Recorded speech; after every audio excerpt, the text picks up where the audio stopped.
Before I will.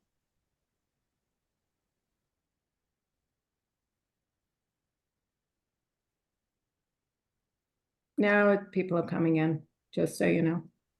Aha.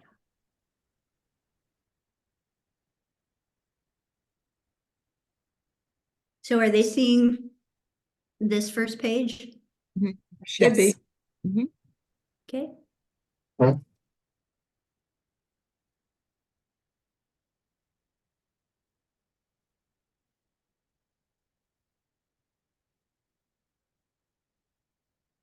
Welcome, everyone. As you're coming in, we are happy to see you. Please put where you're from in the chat, and we'll get started in a few minutes.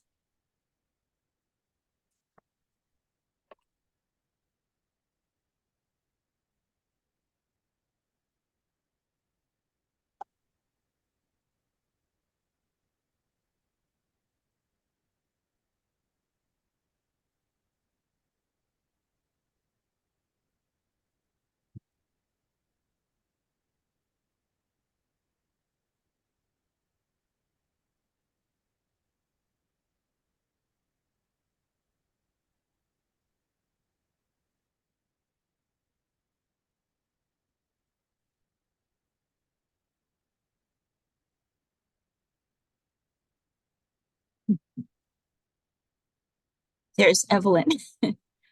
Orange Public Schools. Yeah.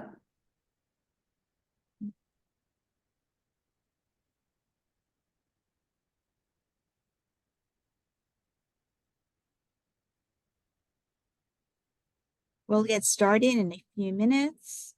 We're just waiting for more folks to join us from wherever you happen to be.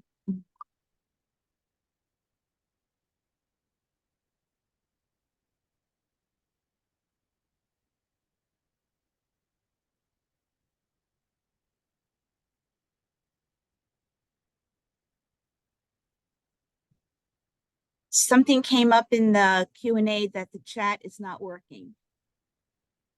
Someone from Los Angeles said the chat is not working. It says it's disabled. Uh-oh. I see people in there. I can see a message in the chat. I could see people are posting. Well, 3 people said the chat is disabled, so maybe now we have 4. I only see a first message, but let me. What I'm seeing is Now that I see. what I'm seeing is that panelists are able to post to the chat. I'm not seeing other participants posting to the chat. This was preset. The settings for this webinar were preset, and I don't think we can change them once the webinar has begun. So I do apologize to everyone. Should we stop and change that setting so that people can comment?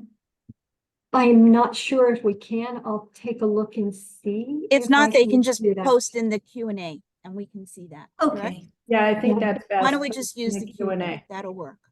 Okay. Hope everybody's fine with that. It looks like people are still coming in. And Melissa, you still see people coming in? I'm just double checking before we start. Yeah, I see people, I see we have 72 participants. It's been at 72 for a few minutes. Okay. All right. I think we'll get started because I know everybody is very anxious to hear Dr. Brady. So greetings from Miami, Florida. That's the background, but I am not at the beach. That's just to remind you that we are here in Florida. And I want to welcome you to today's webinar featuring the renowned Dr. Susan Brady. I'm Dr. Judy Cohen, and I serve as the current president of the International Dyslexia Association, Florida branch. On behalf of all of us at IDA Florida and our colleagues at the Reading League Florida chapter, I'd like to welcome you to this webinar and thank you for taking time from your busy Thursday to join us. Before we get started, just a few reminders. We want everyone to know that our vision at IDA Florida is that all students will receive structured literacy instruction provided by effective teachers who understand the science of reading. And also, so that you know, recordings and resources from previous sessions as well as this one will be available on our website, fl.dyslexiaida.org. Everyone is muted, but again, feel free to use the Q&A tool throughout the session. We will have a Q&A time with Dr. Brady after her presentation, and we will attempt to answer your questions. So today's session is titled Launching Successful Readers in Kindergarten and First Grade. The importance of phoneme awareness and other foundation skills for beginning readers is well documented. Yet, unfortunately, there are widespread misunderstandings about how phoneme awareness skills develop and about how they should be taught. In this session, the misunderstandings will be evaluated, drawing on research findings that clarify how phoneme awareness actually develops and that provide guidelines for effective teaching of phoneme awareness and other foundation skills, both to beginners and to older struggling readers. Dr. Susan Brady received her PhD in cognitive psychology at the University of Connecticut in 1975. Presently, she is the professor emerita at the University of Rhode Island, where she was a faculty member in the psychology department for 35 years. She held additional positions at the University of Sussex, St. Andrews University, and Haskins Laboratories. Concentrating on topics in the field of literacy, her research has focused on language factors in reading development and in reading difficulties. In 2009, she was the recipient of the Samuel T. Orton Award, IDA's Research Award. In addition, Dr. Brady has been committed to translating the implications of the large body of reading research for practice and has conducted multiple grant-funded professional development projects. She has served on the board of directors for the International Dyslexia Association and for Haskins Laboratories. She recently was invited to be a member of the Evidence Advisory Panel for the newly formed Evidence Advocacy Center, the goal of which is to establish evidence as the basis of a professional education system. It is my honor and pleasure to welcome Dr. Susan Brady. Thank you so much. I am delighted to be here. I want to thank the branches of the International Dyslexia Association and the Reading League for hosting this. And I am looking forward to sharing information that I think will ground you in understanding the rationale for claims about what the science of reading is about. So I think we hear lots of people saying, oh, this is based on the science of reading. So I find it helpful to show people what the results are that are guiding what I'm going to say. And we'll do that in a user-friendly way, I promise. So let me get going here. Oh, my, I have lost control over my PowerPoint. So let's see what I can do to regain that. The bottom arrow on the left? No? The bottom arrow on the left of my your keyboard. slide. It's not working? The bottom arrow on the left. Right there. I don't see a bottom.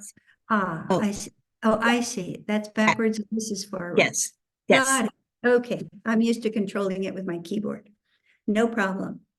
So I am going to touch on three main points and we'll have others as we go along. So we've all long heard about phonological awareness, encompassing the larger chunks of speech sounds, such as words and rhymes and syllables and onset rhymes and phonemes.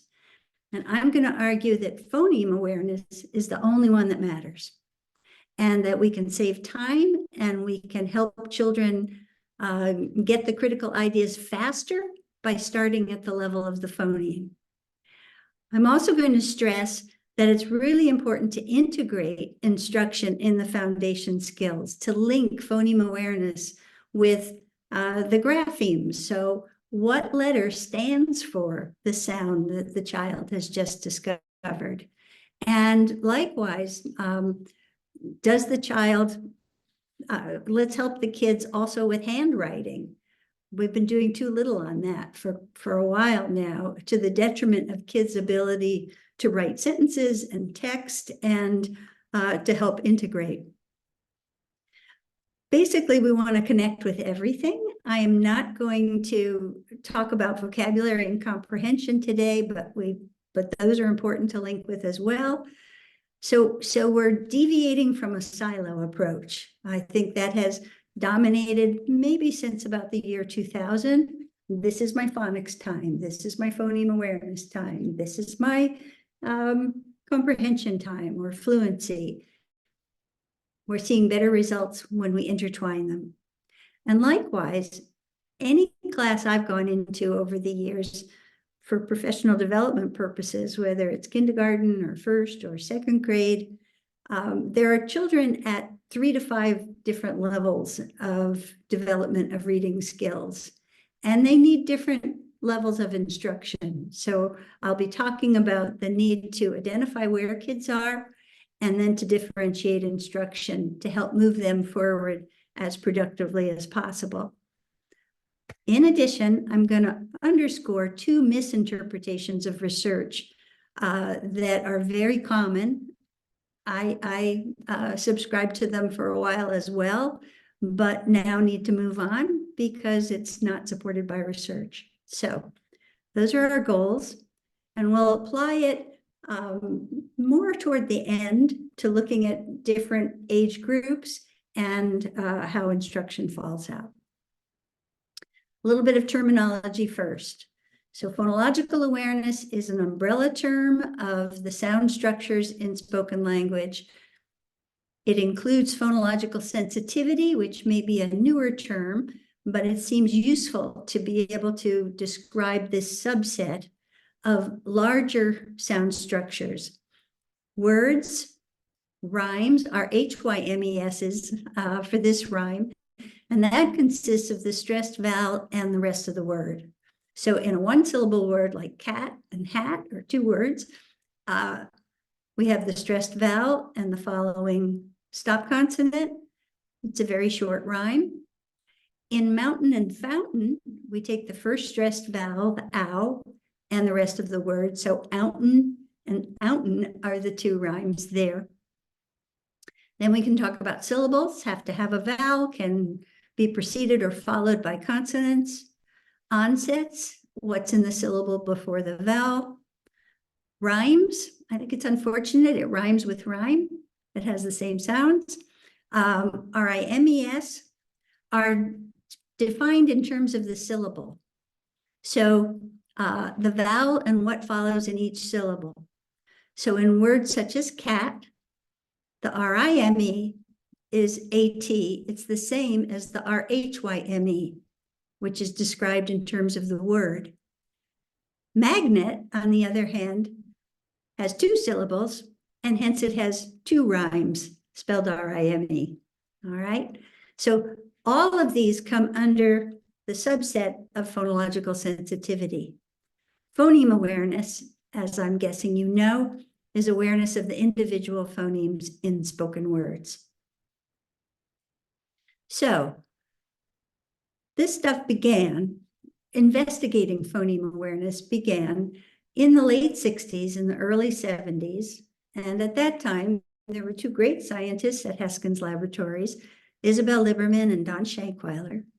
And they were mulling over what does a child need to know and to realize in order to get started with reading and writing, a writing system. And because the letters in English represent the individual consonants and vowels in spoken words, children need to have awareness that the spoken words they speak are made up of those sounds. Otherwise, they won't understand this alphabetic principle. A letter stands for a phoneme, and you don't need to be able to say it that way. You just have to understand what the concept is. And so this is different than if you were in a country where the writing system was a syllabary and each symbol stood for a syllable. And there are lots of syllabaries around the world. So Liberman and Shankweiler said, well, for children who have to learn the English alphabet and that system, are they aware that the words they speak are made up of smaller individual sounds? And they didn't know the answer to that question. So they set about doing a study. And let me see if I can move our pictures a little bit, because there we go. They have a mind of their own. Well, I won't worry about that. So they looked at children at 3 age levels: pre-K children who were 4 on average, kindergarten students who were 5, and first grade students who were 6. And these were done in the spring, so toward the end of that school year for the kids. Then in each age group, they split them into 2 groups, pretty comparable kids in both groups. And the group 1 kids were just asked to do a syllable tapping task. So perhaps they had something like a pencil and they tapped on the table, butterfly. Okay. For pre-K, about almost 50% of the kids could do this. Notice in group 2, where the kids had to tap out phonemes, let's make a simpler word, at, right? They were clueless about phonemes.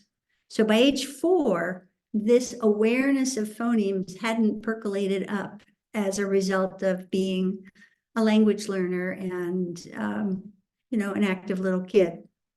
By kindergarten, by the end of kindergarten, we're now almost up to 20% of the children have stumbled across phonemes. Now, in the 70s, when this was done, there wasn't an academic focus in kindergarten on learning letter names or sounds or beginning reading. So some kids had picked it up, maybe with some instruction from home. And about the same number were aware of the syllables. By the end of first grade, 90% had the syllables, 70% had the phonemes, and you may be ahead of me on the slide here.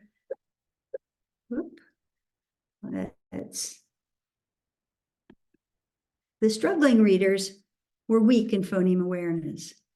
So Liberman and Shankweiler and their grad students, Bill Fisher and Bonnie Carter, said, well, perhaps phoneme awareness is a critical concept to get, as they had speculated, and the children who struggle with it are held back in learning to read. And so that started to form the thinking around this, and it spread interest in exploring phoneme awareness and early reading development, and it became a worldwide pursuit. So they were asking, how does phonological awareness develop? And at that time, we're now in the 80s, early 90s, there were 2 lines of research. One by Dowker, just did observations of children. What kinds of wordplay did they use? Did you see any sensitivity to the sounds in words in things that children were playing and doing? And Dowker reported that some rhyme and alliteration can emerge very early. 3-year-olds might be producing wordplay with these features.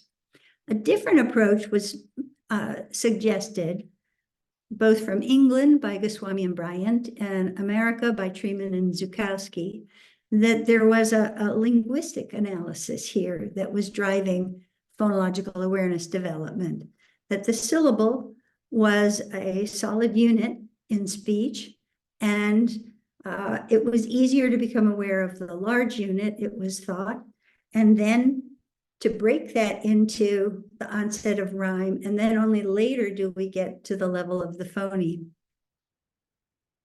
So both of these led to the framework that awareness of larger segments necessarily precedes awareness of the phonemes. And that's the first of the 2 misinterpretations. So we can start to think about this. If we don't need, well, I'll come back to that. So for the moment, we'll stick with that presumption. Here's one of the common types of graphic illustrations of phonological awareness, that umbrella term.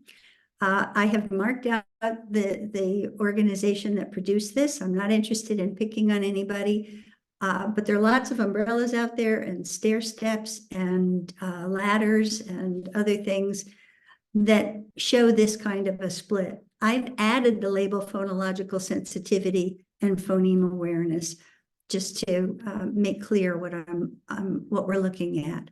So on the left side with phonological sensitivity, you can see being able to identify the words in sentences, being able to tap out the number of syllables or do onset rhyme or rhyme and alliteration. Now in the different graphics, rhyme and alliteration sometimes is earlier, sometimes it's later. We don't always have all of these elements, and yet a lot of programs have had success in helping children develop awareness. But the variability gives us a hint that maybe there isn't a required sequence that has to be followed. Now on the right, you can see that first raindrop toward the top has phonemic awareness, but now underneath, we don't have units of speech, but we have tasks. And the focus with phoneme awareness evolved to talk about isolating phonemes, blending phonemes, segmenting phonemes, and there has been a lot of emphasis that the ultimate goal is to be so flexible with your phoneme awareness skills that you can add a phoneme. So let's put an L in pan and get plan. Let's delete a phoneme. Let's drop the S from smile and get mile, etc. And we'll take that up a bit later. But a little bit odd that we're going from units of speech now to tasks. So phoneme awareness does not seem to be the final phase of the natural development of phonological awareness abilities. So these other folks have been claiming that it evolves out of earlier phonological awareness abilities. A professor in Belgium, José Marias, and his colleagues said, well, wouldn't it be interesting to look at a community where they're perfectly intelligent, capable individuals living there, but they do not have education opportunities. They do not have a written language.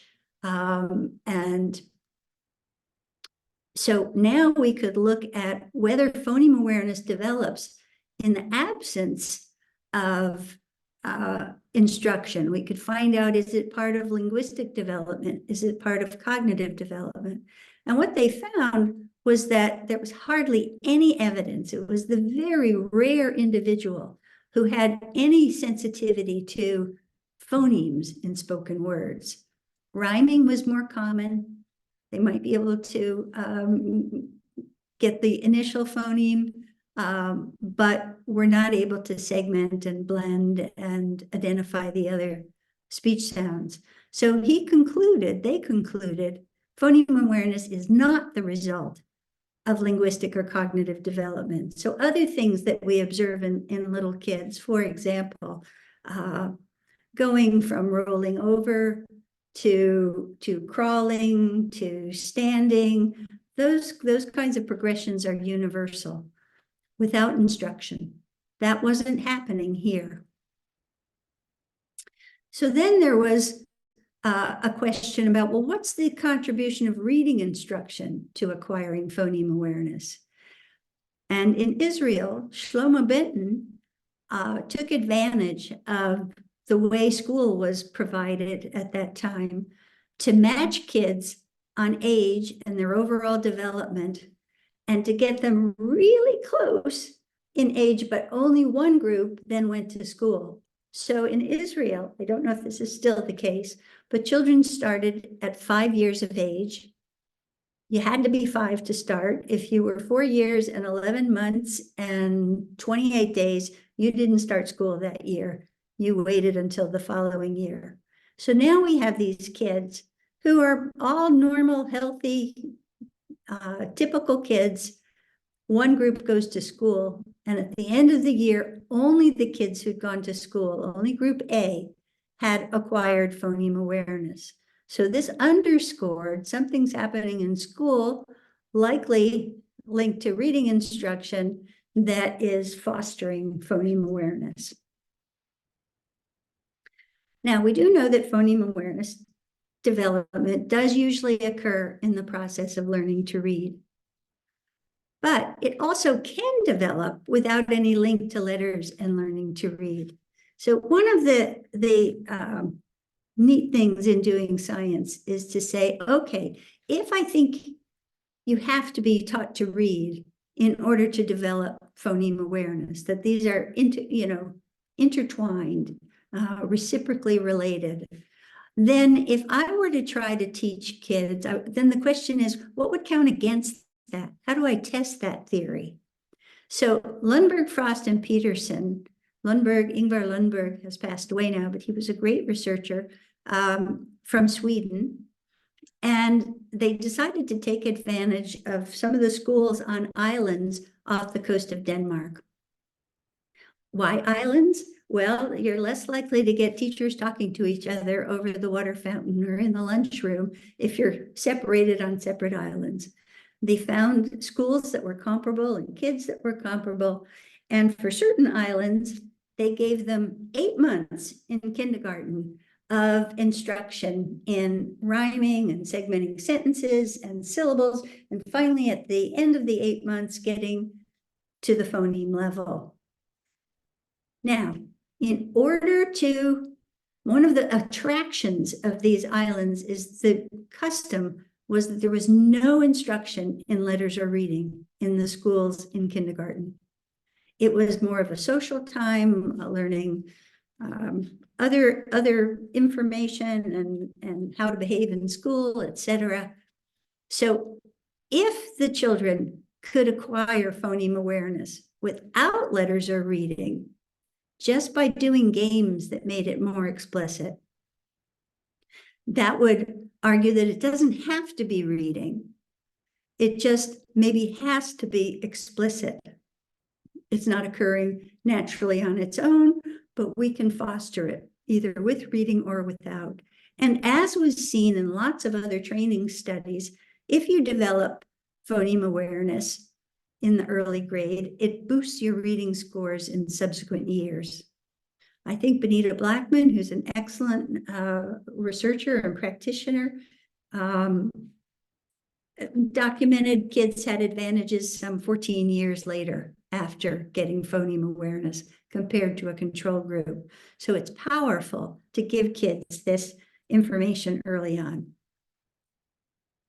So bottom line, phoneme awareness can develop without reading instruction, usually occurs in the context of learning to read, but in either case, explicit instruction is needed. Now, what's the next question we want to test? Is it necessary to acquire syllable level awareness in order to develop phoneme awareness?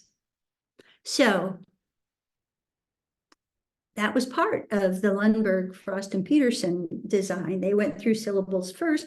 Did those syllables, that syllable instruction have to be there?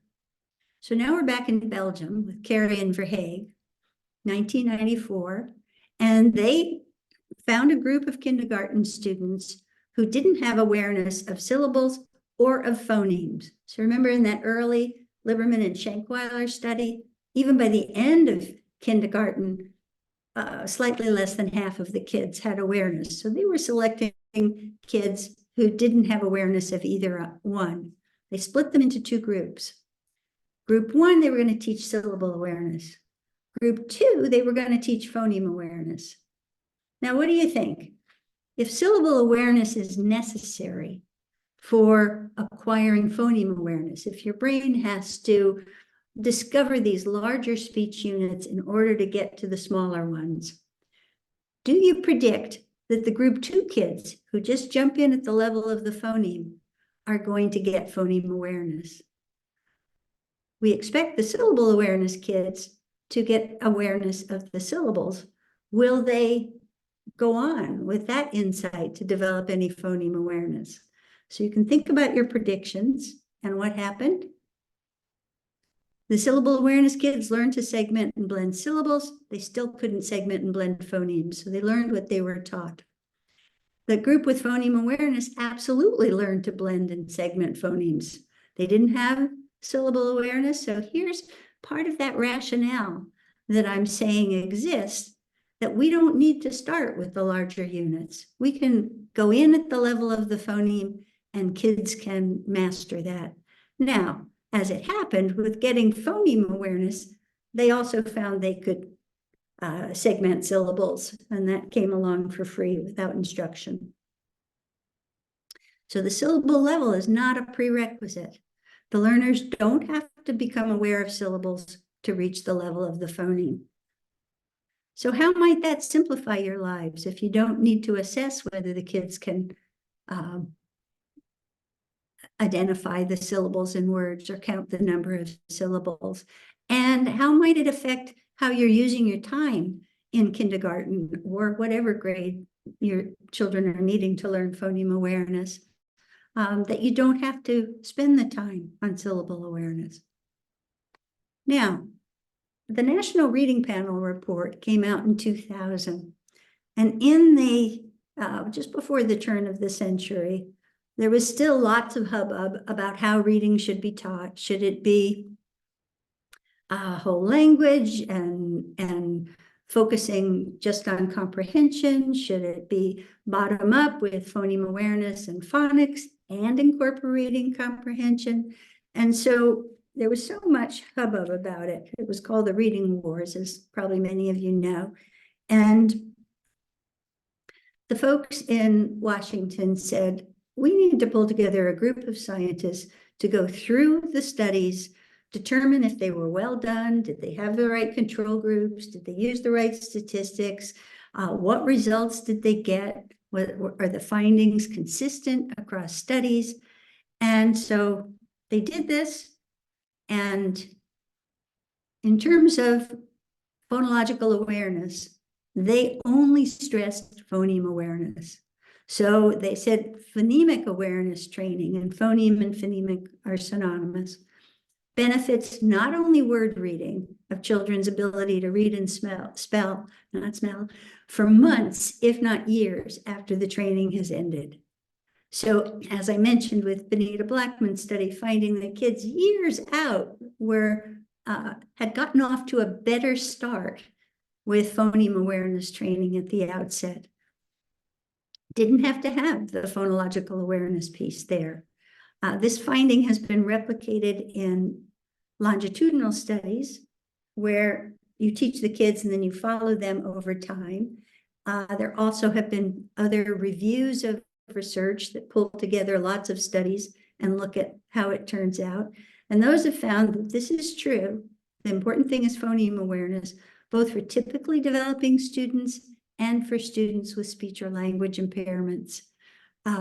Stephanie Allo-Taiba is another researcher who has found that kind of result.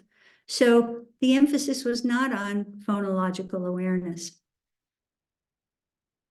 If we go back to our graphic, I think we can cross out the time and effort that goes into teaching phonological sensitivity. And I think the research supports that. So then we get to phoneme awareness. And how does it develop if it's not from larger to smaller? So it turns out that the location of a phoneme influences the ease of becoming aware of that phoneme. Beginning phoneme awareness, children first notice the phoneme at the beginning of a word and then at the end of a word. So those external phonemes on the outside of the boundaries of the word, and then go on to the medial vowel phoneme in a spoken CVC word. Now, when you're at the initial phoneme level, the word can be long. It could be dinosaur rather than bed, all right? Because you're not asking the child to analyze the rest of the word. Just, what's that first sound? What do you hear? And then moving on to the final phoneme, the s in bus, the ch in teach. And I want to stress that we're talking the medial vowel phoneme because we need a vowel for a word, for a syllable. And if we just said, well, we need 3 speech sounds, and can you get the middle one? We might have a word such as sky, where what's in the middle is part of a consonant blend or a consonant cluster. And ability to take apart those blends and hear each sound is more difficult, and awareness of that internal sound comes later. So we want to say for this beginning level, we're discovering those medial vowel phonemes. Then what comes later, and I'm calling it advanced phoneme awareness, and I know that that term has been used a lot in Kilpatrick's approach for a different kind of task. I am not referring to that task, and we can come back to that later. So here we're looking at the internal consonants. Linguists talk about consonant clusters. Educators tend to more often talk about blends in spoken one-syllable words with a blend. So if we look at stop, little kids might start off hearing the s and the ah and the p, but they can't take apart that st, all right? Or they might have difficulty isolating the M, the internal consonant at the end of the word. And then this is just a projection that it might be the case that in a word with 2 blends or a blend with 3 consonants, such as stripe, those might just increase the cognitive demands because now you're having to work with more of the word. I haven't seen research to absolutely confirm that. So it may be that just getting to the internal consonants is more difficult, and eventually you get there, but not necessarily with what I've put as level 4 before level 5. So we'll have to wait and see. Now, how do we know this is how it develops? Very easy to look at children's spelling and reading errors, and this has been documented over and over again. If a speech sound is not represented in the spelling of a word, that's a flag. It's a flag that the child may not be aware of that phoneme in the spoken word. So with little guys, you may see them saying, you know, I know some of my letters, I can spell, and I'm going to write the B for butterfly, B for butterfly. All they're able to isolate is that initial consonant, and the rest of it's a glob. And even if they happen to know some of the letters that are in that spoken word, they're not able to isolate them and think about representing them when they're trying to spell. We then move on to the initial and final, spelling bed with the B and the D. Finally, we get to the internal consonants, and note the vowel isn't there yet, so for bed. So that would come next. And then a child might spell bed with B-A-D, and so then you have the teaser of, are they hearing the difference between the E and the A? Or do they just know there's another sound in there and they don't know which letter represents it? So yes, as educators, we have to tease apart. Is the problem at the phoneme awareness level easier to interpret when it's just missing? Or is it an orthographic problem that they're working on what letters represent the particular sounds? So in the next examples, you can see the problems that occur for clusters. So with SOP for stop or PAN for plan, a phoneme is missing, and there's that flag. Maybe they're not aware of that phoneme as they listen to the word. Princess for princess is a little more complicated, but what's missing is the letter R for the R sound. which is not when R is a consonant, it's more R sounding, as at the beginning of rug. Now, the rest of it doesn't capture the standard spelling for princess, but does make a good effort and I think succeeds at trying to have a letter to represent each of those sounds. Jump for jump and wet for went illustrate the same problem at the end of a word. Very common with beginners and older struggling readers. Now, Carrie Curto and Evelyn Russo and I worked on trying to come up with a graphic to illustrate this. I won't ask you to read this. So zeroing in on the first bulb, this is beginning phoneme, or attempting to represent beginning phoneme awareness. So the first level of awareness is the initial phoneme. The second is the final phoneme. And then third, we get the medial vowel. And note, we'll get there in a minute, but this instruction is best if linked with letters and the child's gaining that alphabetic principle. And now we have the more advanced phoneme awareness illustrated by a bulb with increased layers on the interior.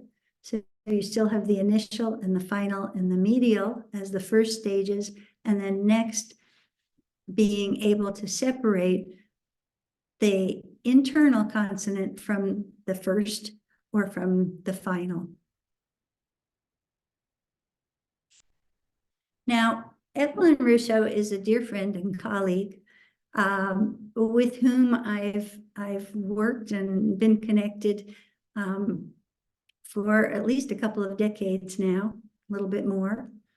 And we did a project with a postdoc, Claire Davis, 2009 and 10, and wanted to target teaching at the phoneme level. First, we assessed the kids to see where they were in their developmental level. So in kindergarten, a lot of the kids coming in haven't yet conquered awareness of the initial phoneme. So if you give them 10 words, for example, and for each word you ask them, you know, what's the first sound in that word? And they're struggling with it, right there, knowing how this develops, you know that that's what you need to target. And so we've always had a mercy rule that you don't need to test them on all the other things because they're at level 1. Likewise, and other kids will come in and they'll have initial awareness, but they want a final awareness, and we form a group for final awareness. And you can also collaborate with teachers in other classes. So I'll take all the final kids for a lesson, and you'll get all the initial kids, etc. With our instruction, we were linking the phoneme knowledge with letters and graphemes from the start. So kids just are, let's say we're focusing them on the M sound at the beginning of man or map. And then we say that sound, we use the letter M to stand for that sound. So when you see that M, you know that it's standing for okay? Now, the program had the kids learning a set of consonants, and I think it was just one vowel at the start and a small number of high frequency words. And this is an approach that Evelyn has refined in her work since then. She's the director of curriculum and instruction in a school district in Connecticut. And so Evelyn asked the question, what are the conditions for success for reading this particular book? So you have to know the letters that are used in the book and what their sounds are, what letters are used to represent those sounds. You need a small number of those high frequency words. And so now in Evelyn's school, I know that kids who are coming in, and they have to be aware of the phonemes in those 3 positions, initial and final and medial. And that happens pretty quickly. So there are kids who by October are reading their first decodable text in kindergarten and are feeling pretty pleased with themselves and are excited about going on. So in this particular project, we were looking at how far did they get in phoneme awareness by the end of the year. And these kids were 91% proficient at isolating and identifying initial, final, and medial phonemes in CVC words. They had a solid foundation of the alphabetic principle. They had a solid foundation of letter knowledge and of phoneme awareness. And they were accurate at segmenting words, so up at 85%. So imagine being a first grade teacher, and you get this cohort of kids who are so ready to move on with their reading skills and are feeling confident and pleased with themselves. One of the things that occurred over the years with professional development projects is that principals would say to us, "Are you just teaching reading?" We'd go, yeah, it's kind of a lot.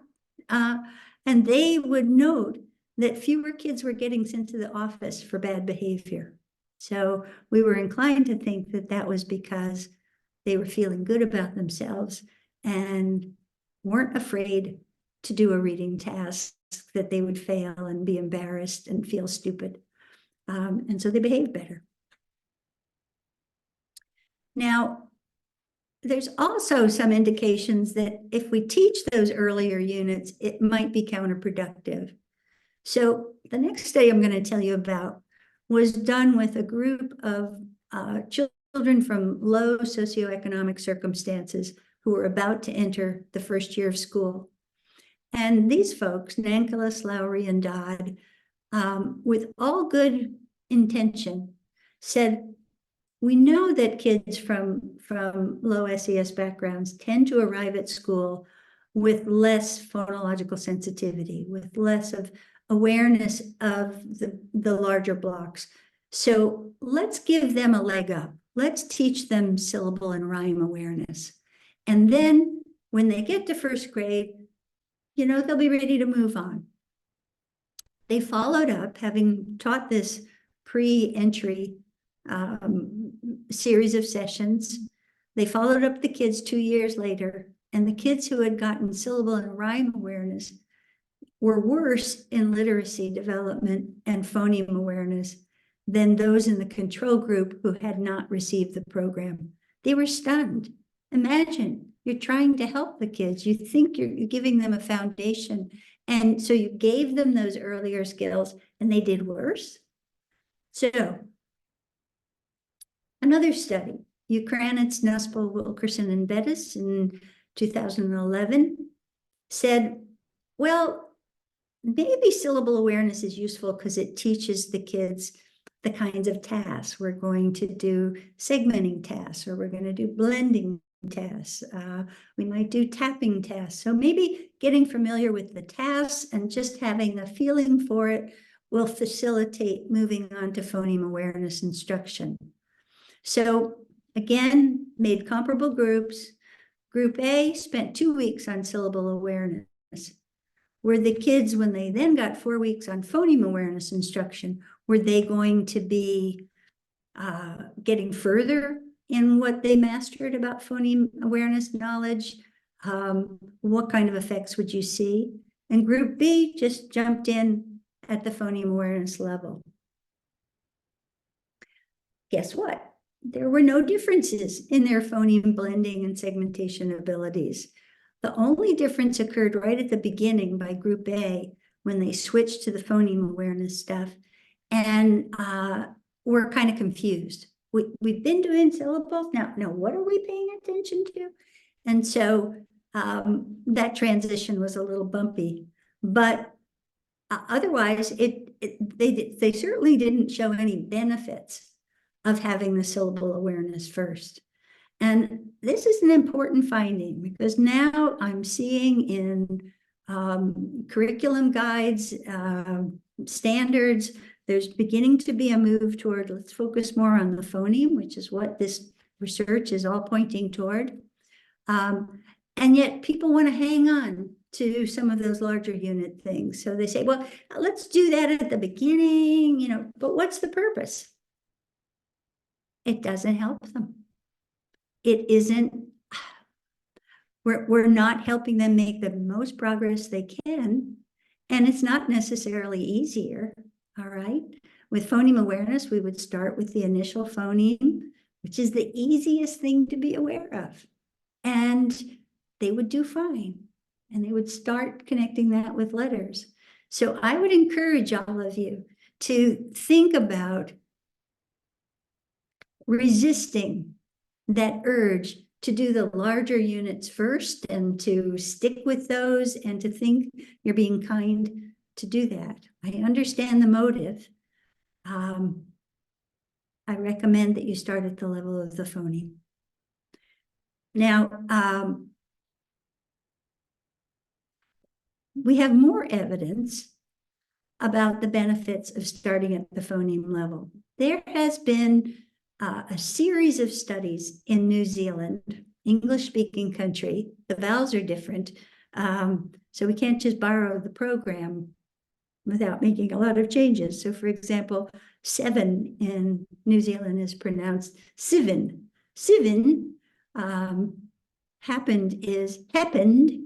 So we'd be all confused. But the concepts are absolutely solid. So this particular study was in 2019. They had done earlier work as well, piloting this. And they now worked with 141 kids in schools in low SES communities. The children came in with lower levels of spoken language, their ability to repeat a sentence, to recall a sentence was lower. They didn't have the syntax to support some of those skills, and they were lower at initial phoneme identification. So what they did was put half of the kids in control groups, half in an intervention. They trained the teachers in how to do the intervention over 10 weeks. And the activities were all at the phoneme level. So they did blending and segmentation. They integrated letters and phonemes. And when they did manipulation tasks, they did them with graphemes. So who were the kids in this study? In New Zealand, you know, you have comparable numbers of boys and girls, no surprise. The majority of the children in this school were descendants of European immigrants who had come to New Zealand, so 41%. The native indigenous children made up almost a quarter of the school kids. And then there were other immigrants who had come from other islands in the Pacific that are grouped under this category Pacifica. So what did they find? They're all in low SES communities. All the activities are at the phoneme level, and they're connecting with letters. What was the outcome? There were noteworthy gains in phoneme awareness for the students who got the intervention. And after this 10 weeks, these little kids also showed significant gains in their ability to use their phoneme awareness and their letter skills to decode novel words. The boys did as well as the girls. And I'm excited about this. The different cultural groups showed no significant differences in the gains. So no matter which group they were in, they all benefited comparably. Oh, that we could do that here in the US and in other parts of the world, okay? And I think the important key is they were focused on the phoneme and they were linking with letters. So in 2023, they've gone on working on this. Now we've got a study with 402 5-year-olds. They got the same results. No differences in outcomes across socioeconomic groups. And they also argued that starting earlier is beneficial. So rather than postponing this until later in the school year and maybe doing other kinds of phonological sensitivity activities, don't wait to give them the support that they need. in the relevant stuff. Stephanie Allo-Taiba in the US also has findings that point to that. So, if phoneme awareness is what matters, why is there so much instructional focus on phonological sensitivity in the published kindergarten and first grade reading programs?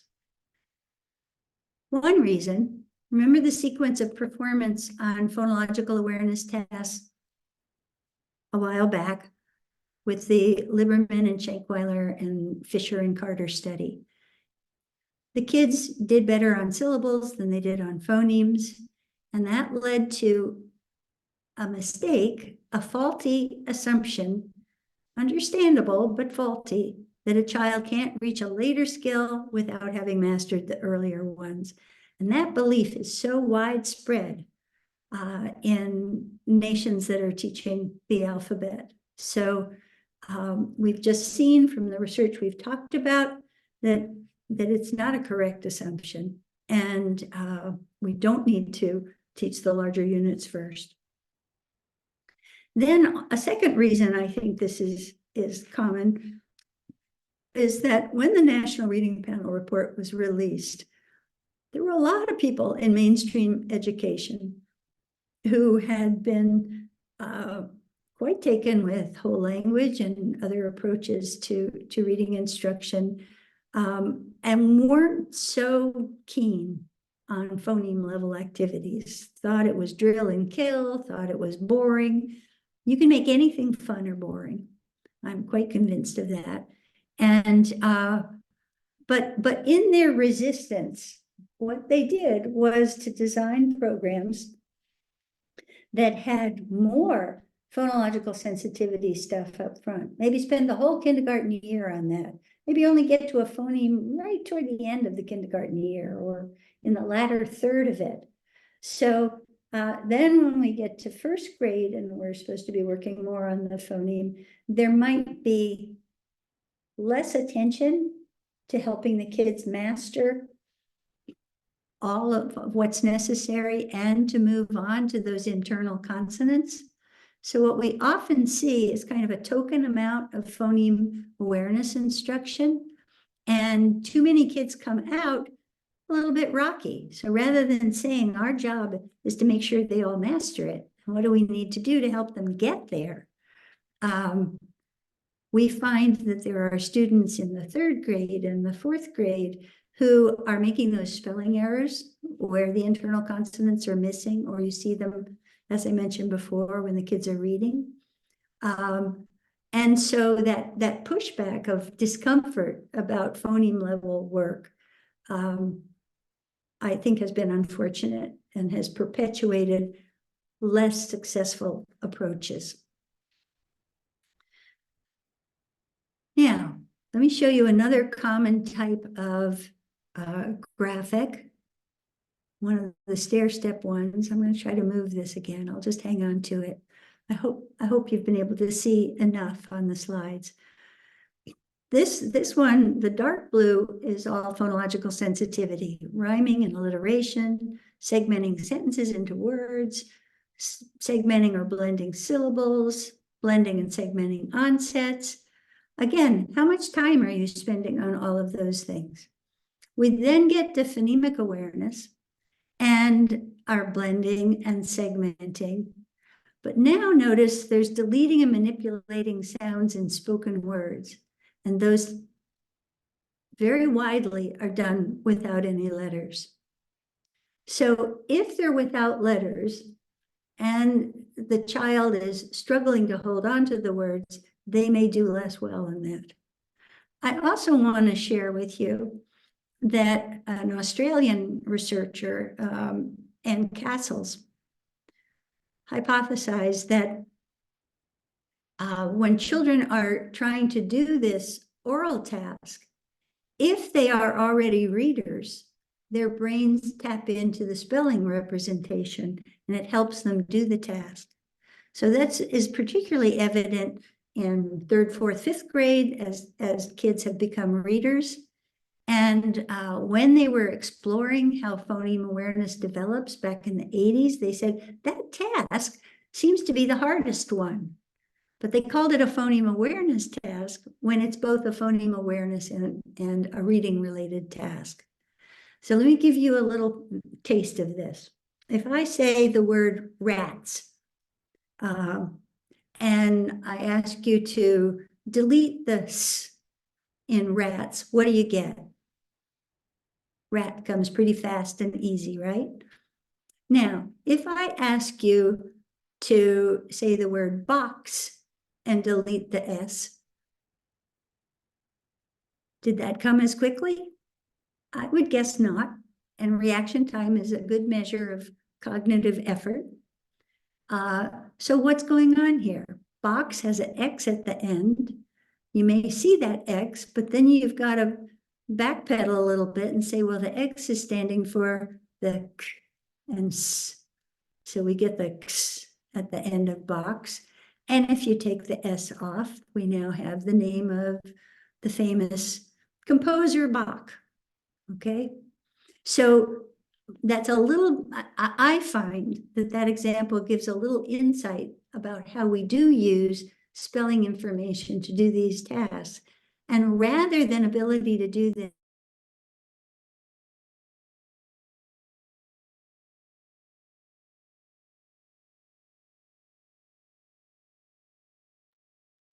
Susan, you're muted yourself oh, sorry, when did I do that? just a second ago. Okay. Let me see if I can go back a little. No. Well, now I'm flummoxed.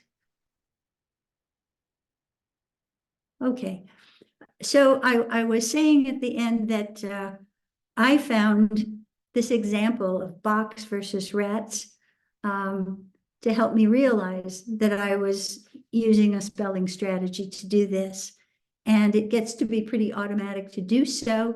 We know from brain research by Stanislas Dehaene and others that when you hear a word as a skilled reader, you automatically activate other parts of the reading network, including the spelling. So the point I want to leave you with on that is that doing these kind of deletion and manipulation tasks in spoken words, the ability to do that is a consequence of having learned to read, not a prerequisite of becoming a skilled reader. So yes, you need phoneme awareness, but we're going to stress doing those manipulation activities with letters, not in your head. So just a few points about the value of integrating phoneme awareness and letter knowledge and handwriting. That NRP report I was telling you about underscored reciprocal effects between phoneme awareness and phonics. So you need some phoneme awareness to start learning about the letter symbols. The more phonics that you get, it facilitates your understanding of the phonemic structure of the word. And so the two are building each other. And of course, you're getting that key alphabetic principle. There are activities such as word chaining, where we might have a blackboard, or we might have magnetic letters or plastic letters, and we want to change cat to can. What do we have to do? We have to take away the t, add in n, and now we've got can, and etc. And those techniques have been used in a number of studies. I also wanted to point out that doing that kind of manipulation is also beneficial for older struggling readers. Bruce McCandless and his team did a study in 2003 with 7 to 9-year-old struggling readers.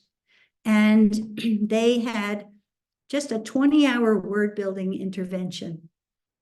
I don't remember if it was a half an hour over 40 weeks or an hour over 20 weeks or what the setup was.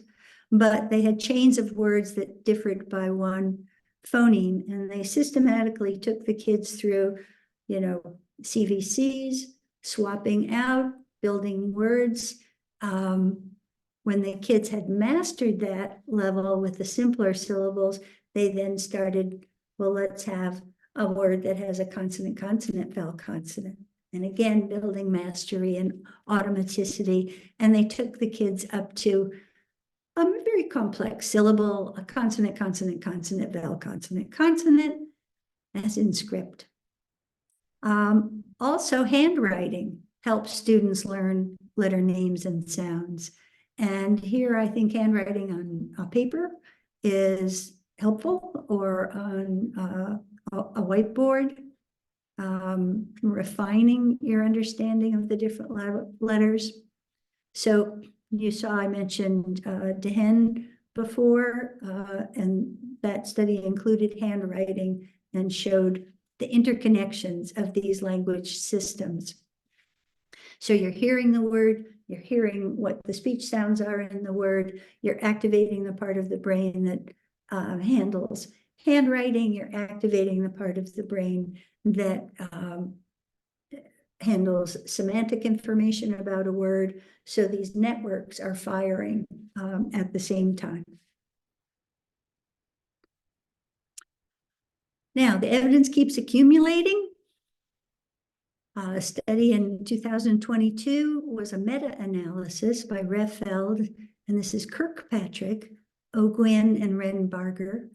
And they were looking at phoneme awareness instruction. And whoops, I'm trying to move all these pictures over for you. So I hope that helps. They found that phoneme awareness instruction had a larger effect on kindergarten phoneme awareness outcomes than phonological awareness instruction. So, we only looked at a sample of studies. This is a study of studies. It was a consistent finding. And it also was true that if you included graphemes into the phoneme awareness instruction, that was really valuable too. So they're saying, let's do phoneme awareness instruction in kindergarten, not get to phoneme awareness at the end of phonological awareness instruction. That is less beneficial. Another meta-analysis by Stalega, Kearns, and Bayer in 2022, phoneme awareness only instruction is less effective than phoneme awareness combined with letter sound learning. So again, the integration is an important theme that's emerged rather than teaching things in isolation. Well, maybe I'll leave it down there.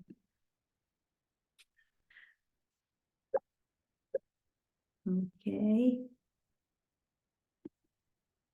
Now, contrast the findings of the benefits of incorporating letters in phoneme awareness activities with the view that mastery of phoneme awareness is achieved and demonstrated by doing deletion, substitution, and addition tasks without letters.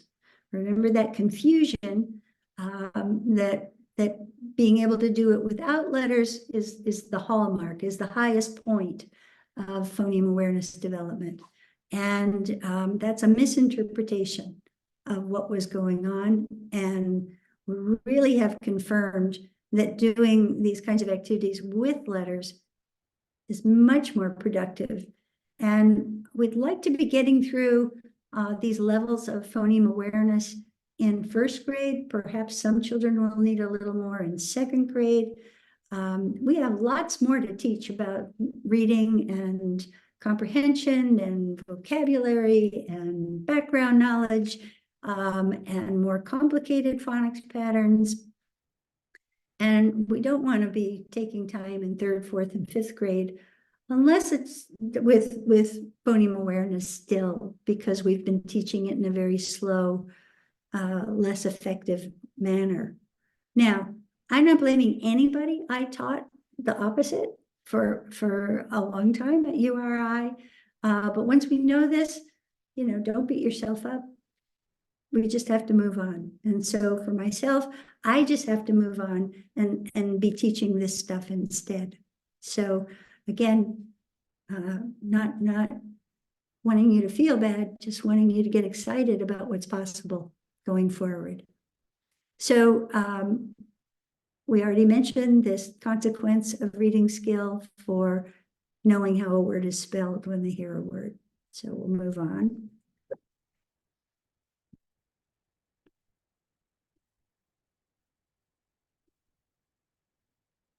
We're getting to the end. A few other points. Morgan et al. Did a study looking at how children, what their reading ability is and how they feel about their reading skill. And those two things click together within about halfway through the first year of school. So if they're in their kindergarten year, by halfway through that kindergarten year, they've kind of gotten a sense of, am I going to be a good reader? Or boy, I don't get this stuff. Makes me feel bad. I don't want to do it. I'd rather do anything else. A classic line is some poor reader in early elementary saying, I'd rather take the garbage out than have to read. So what is the implication of this? We want to build success early on. We want to give them structured tasks that allow them to feel successful. Evelyn Russo's Conditions for Success for reading that first book. And of course, you want to pick good decodables, and we can follow up on that so that the stories are more engaging, the pictures are more engaging, etc. Another social justice point that is important, as I was saying before, we can see gains from teaching phoneme awareness skills to children from low-income circumstances. Blackman years back, Gillen, Ukranitz, Connell. So we need to do this to help those kids make the progress that will build their confidence, motivate them to pursue reading, not hold them back. Chris Lonigan has done studies of kids in low socioeconomic circumstances, tested children from 2 to 5, and found that the low SES kids perform lower on phonological sensitivity and phoneme awareness measures.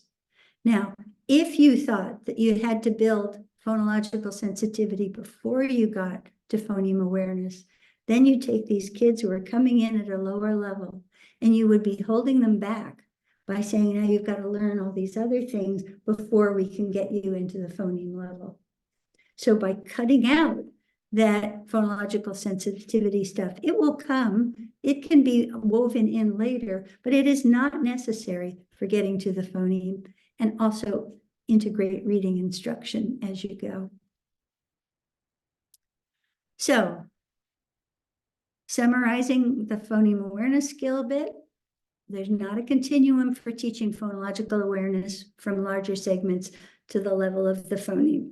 If I'd hammered any point, that's it. Phoneme awareness develops in terms of the positions of phonemes and syllables.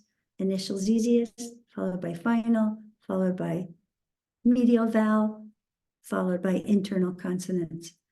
It's not hard to learn those limited number of steps, and I hope you go away saying them to yourself. We want to differentiate instruction in terms of students' initial skill and keep track of their subsequent progress. So it's not that we just assess them and then we launch off on a fixed schedule. Some kids will acquire concepts faster than others. If we just monitor where they are, we can move the kids who are getting it ahead. We can reinforce and increase the intensity for the kids who need more attention. So let's think about building these foundation skills in phoneme awareness and letter knowledge at different levels. In preschool, I don't think we have to get anxious about teaching kids to read in preschool, but alliteration activities and some focus on the isolated position and isolating the initial position and learning the letters that represent those sounds would be fine. You also, kids enjoy learning the letter that their name starts with, and you can have them learning to write that small set of letters. So now imagine they get into kindergarten and they're a little bit ahead of the game because they've already got some of that initial phoneme awareness. You also can enjoy reading and reciting nursery rhymes. It can be hard to come up with rhymes, and I don't think that at all needs to be a point in kindergarten, in preschool. And children who come from poorer backgrounds tend to have smaller vocabularies, which can make it harder to come up with rhymes. So instead, alliteration, some initial position, learn some letters, and they're going to go into kindergarten ready to march ahead. Kindergarten progress from initial to final to medial. The kids who already have initial or have initial and final can start with medial, etc. Incorporate letter knowledge and handwriting. And when you do manipulation tasks, use letters. One way or another, plastic, handwriting, marker, and then link what students have learned with spelling and reading tasks. So they're actively thinking about a word and how to write it. Coordinating is a big theme here. And the decodable series has to correspond with the sequence that you're teaching phoneme awareness and letter knowledge. If you are just doing that with certain letters and then you pull out a decodable, they won't have that preparation, that readiness that's needed.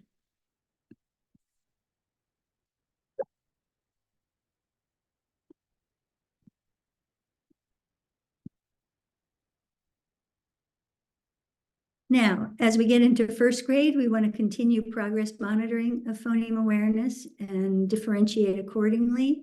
And we're working toward and achieving awareness of the internal consonants.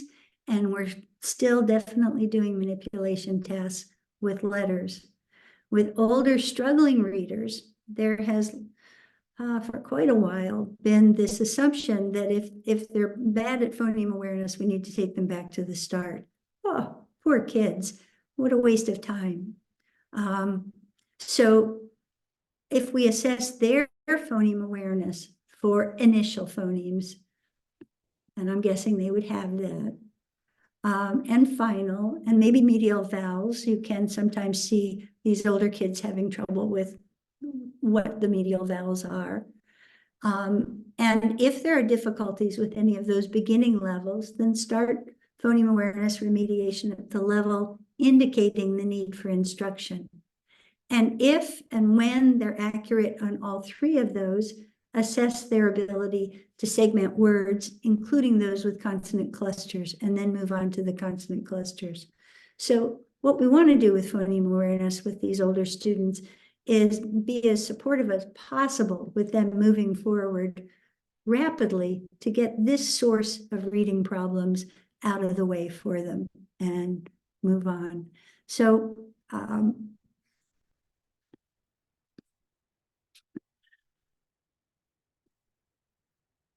three implications, and then we'll open it up for questions.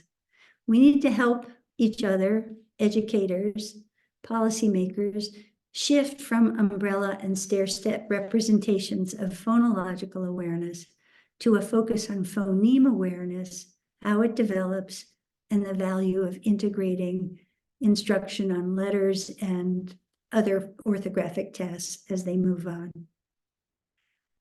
We need to alter standards and legislative requirements and mandates that are telling us we ought to be doing all of these things with the larger phonological sensitivity units. Not so. And so we need to correct those. Likewise, assessment and curricular materials tend to be out of date. Not surprising, that happens. But if they're telling you to assess all of these phonological sensitivity abilities, when you know they don't need to be taught, skip them. Get right down to what you need to know for productive instruction. And hopefully the curricular materials will change, and you can look for those that seem to be better aligned with current research. And then, of course, we need to be preparing future teachers and providing professional development for current teachers to help them learn what we now know. And again, through no blame of anyone who was born earlier in time and learned other things, okay? And here I go again. So I fervently hope that publishing companies and professional development companies will adjust their materials and programs to provide sequences and methods that are well substantiated by current research, updating as appropriate. So we all need to keep learning. And the people who are making money with programs and with materials, obviously, we hope they'll put the needs of the teachers and the needs of the students first and won't keep on providing materials that aren't up to snuff by current standards. So I urge that we do these things for the benefit of all students and their teachers. And I thank you for listening. I would be happy to take questions at this point. So thank you. Hi, Dr. Brady. Thank you so much for presenting this evening. It's been a wonderful time listening and learning with you. So thank you for sharing your knowledge with all of us. And we do have a couple questions. So if it's okay, I'll go ahead and read them to you and give you some Sure. time to respond. So Mona asked, as we're seeing more students diagnosed with developmental language disorder, how important is phonemic sensitivity for these students? It is not important. Gail Gillen has done research with kids with language disabilities, and focusing on the phoneme helps with their articulation, with their word formation, with other problems. It's totally beneficial. Great, thank you. Gail asked, at what age should children be taught letter names and sounds? Well, I was suggesting a little bit in preschool. You know, we're not trying to hit them with the whole alphabet array that they know all of them, but just give them all, you know, whet their appetite, as I was saying with you know, so my name is Susan, and it starts with the S letter, and I know that, you know. And Jimmy, what's your name start with? Oh, the J. You know, and kids have a good time with this. So I would say just stick their toe in the water in preschool. If a kid wants to charge ahead, no problem, but we don't have to push it. In kindergarten, the goal is to start with a small set. So we don't teach all the letters and all the sounds before we get to doing anything with those. By giving them a small set, and Lenia Airy has recommended this as well, where we have one short vowel and 5 or 6 or 7 consonants, and we learn those speech sounds and we have awareness of them. And now we can be spelling a word by moving those around and doing the kind of chaining that we mentioned, and then get into that first book. Now, then the goal for the rest of kindergarten is to keep building. So we continue to reinforce and tap those letters that have been initially taught, but now there are additional letters. And by the end of the year, they have covered the alphabet and know uppercase and lowercase ways of writing those letters and have phoneme awareness. Our goal is at the level of initial, final, and medial vowel. And now they are ready to go into first grade. And with Evelyn's kids now, I believe something like 97 to 98% of the kids have reached that level of phoneme awareness by the end of kindergarten, and are working on those letters and the handwriting and have read lots of books. Evelyn also makes a point of, so if there's a book that targets these sounds, then there are additional books that target the same goals. So kids, yes, they can read the same book. It's great fun to take the book home and read it to mom and dad and the dog and go, wow, I can read this, and they feel so good. But they might also want to read another story with, different kids, different parts of the world, different adventures happening. And it's nice to reinforce that as well. So I'm not talking about decodables being used ad infinitum, into college and whatever. It's just an early step in kindergarten and first grade as those initial patterns are being learned. And there are some indications that you can gradually increase the number of less regular words or words with different patterns, and children build on the foundation knowledge they got with the decodables and are also picking up words by statistical learning, and that we're hearing other folks talk about. So this is just a leg up at the beginning. Great, thank you for that. Another question, this is from Christine, and she asks, if a kindergartner has difficulty identifying the name of a letter, should I focus on letter names or on connecting the letter with the sound? The district in which I teach uses letter naming as part of the benchmarking process. I would say, I think initially listening to the sound and saying that letter stands for that sound. So you're doing sound to letter pairing, but then also learning the name is quite helpful. Becky Treeman has done research showing that kids find it easier to learn to discover the phonemes of that have letters that include that sound in the name. So H isn't so helpful as a name, okay? But B has a B right at the beginning, or L has a O right at the end. And so I think both are useful, and you can bounce back and forth. Likewise with phoneme awareness. So we can say, okay, so what's the sound at the end of the word? And what letter makes that sound? And what's the name of that letter? So I think they can reinforce each other. And you want handwriting in there as well.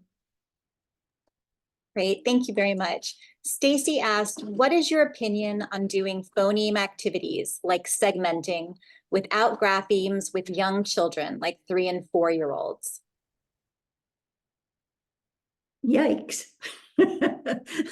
So you want to do phoneme activities with 3- and 4-year-olds without any letters.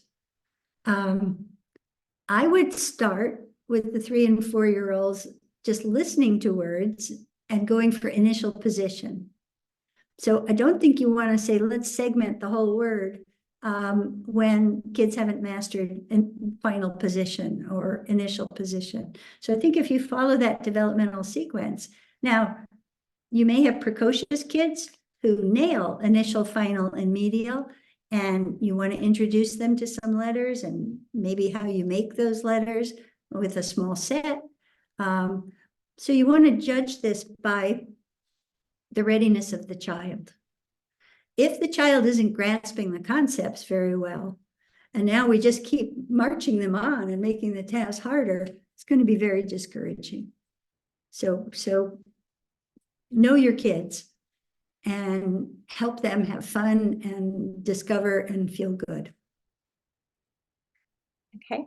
The next question is about irregular words and complicated orthography.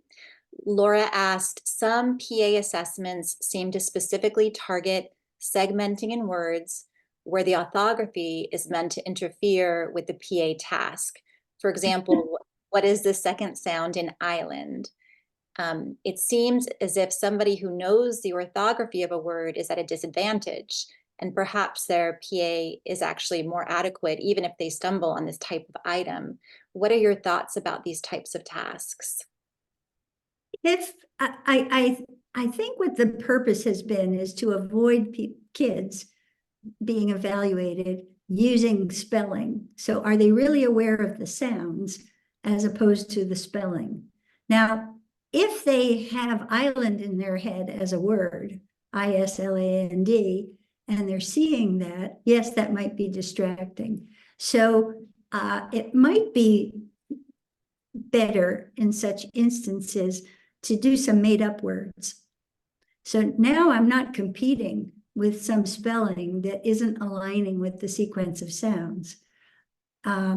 So if I ask you to, I don't know, tell me the sounds in Zeep, or I don't think we need to go to multisyllabic words.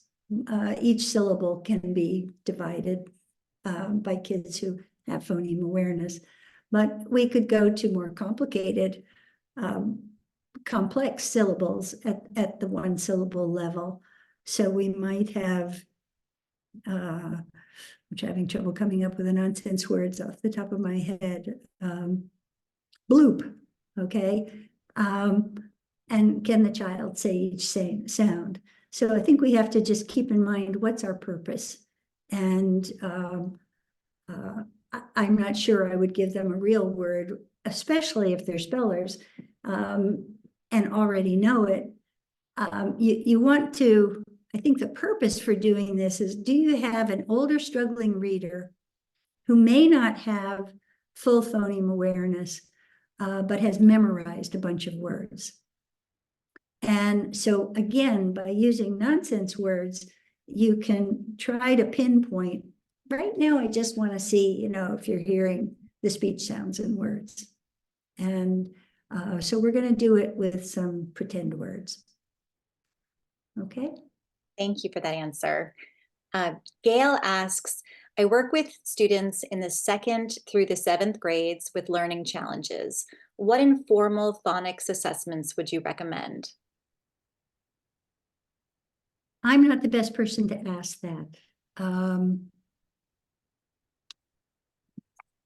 I would be happy. So I have not been doing assessment in recent years since I've retired.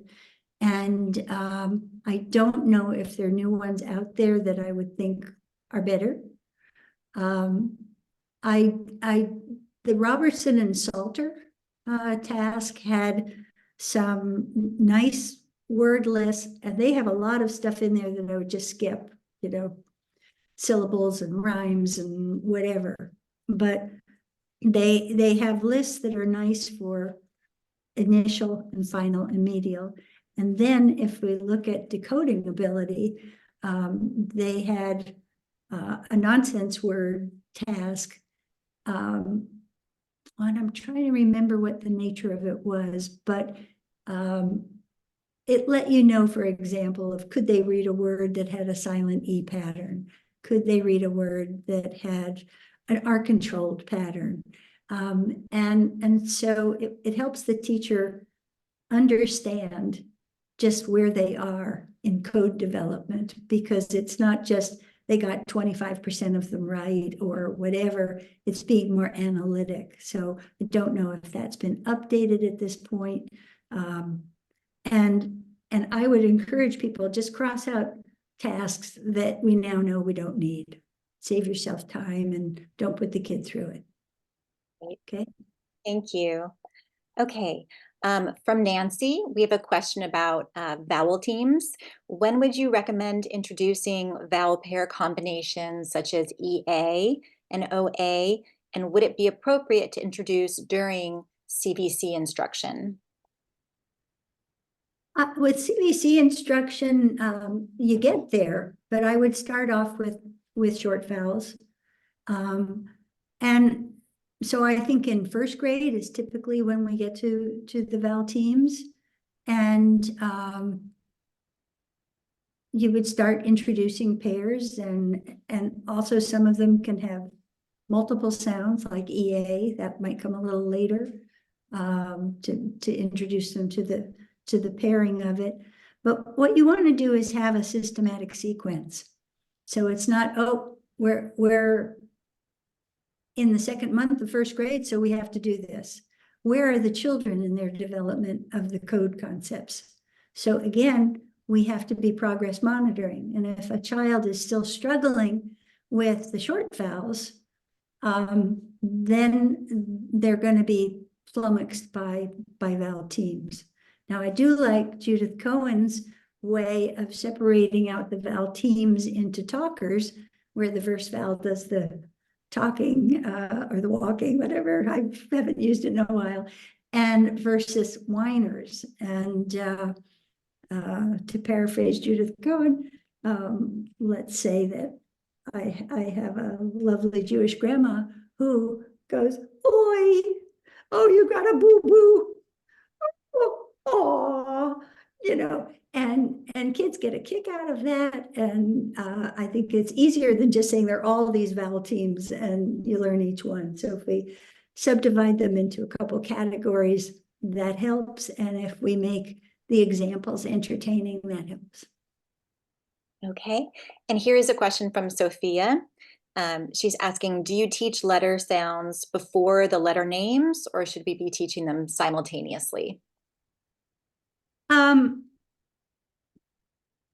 don't think there's a definite right or wrong here. I think people have succeeded teaching the letter sounds and then following that with the names. But if kids already know the names before they start discovering what the speech sounds are, they do fine as well.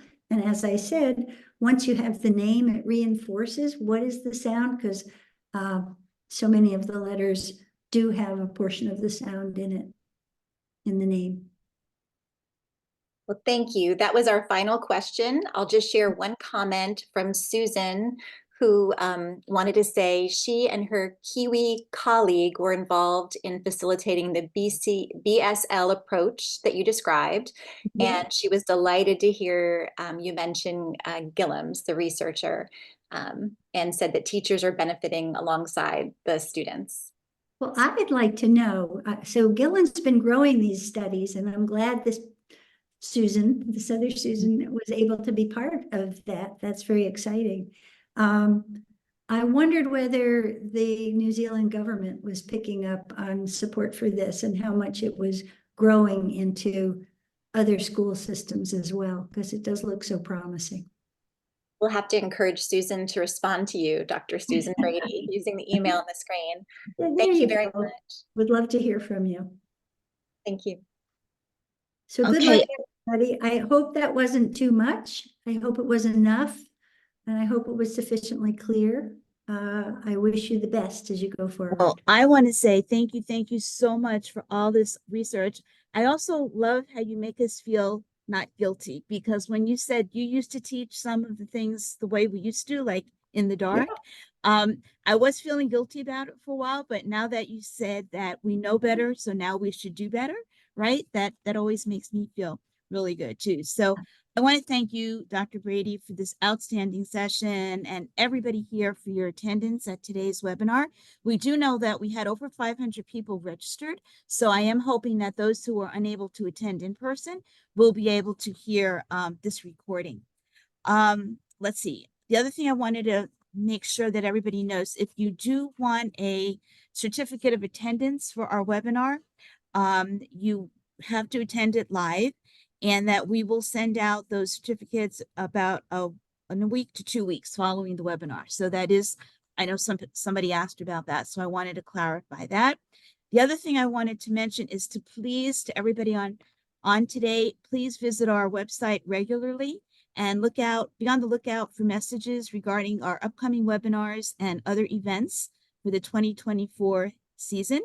And if you haven't heard, IDA's big 75th anniversary conference will be held this October 24th through the 26th in Dallas, Texas, at the Hyatt Regency in Dallas.